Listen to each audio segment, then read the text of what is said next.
Ça n'est pas un aéroport, c'est le royaume de l'évasion fiscale. Selon la garde des finances italienne, chaque année, une bonne partie des 272 milliards d'euros qui échappent au fisc prennent l'avion. Et voici la nouvelle arme des inspecteurs. Des chiens. Leur spécialité, ça n'est pas de flairer la drogue, non.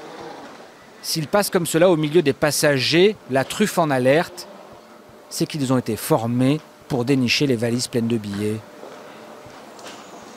Et tout ça avec un jouet, une poupée de chiffon imprégnée de l'odeur de l'encre qui sert à imprimer les euros. C'est aussi simple que ça. C'est un jeu pour lui. En fait, lui, il cherche seulement son jouet.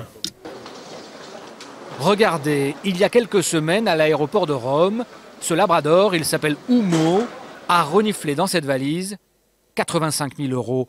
Bonne pioche.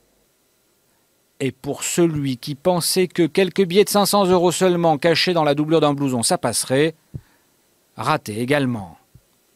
Mais c'est aussi la preuve que dans la lutte contre l'évasion fiscale, les fraudeurs ne manquent pas d'imagination. J'ai vu des billets cachés, enroulés dans des cigarettes qu'on avait vidées de leur tabac. C'est une partie d'échec. Nous, on les observe, mais eux, ils nous observent aussi. Un face-à-face qui, même avec ses chiens au flair très particulier, est loin d'être gagné pour l'État italien. Cette année, le fisc a intercepté près de 130 millions d'euros dans les aéroports. Une goutte d'eau au regard du montant présumé de l'évasion fiscale. Cela voudrait dire que 95% des sommes non déclarées ont pu quitter l'Italie tranquillement.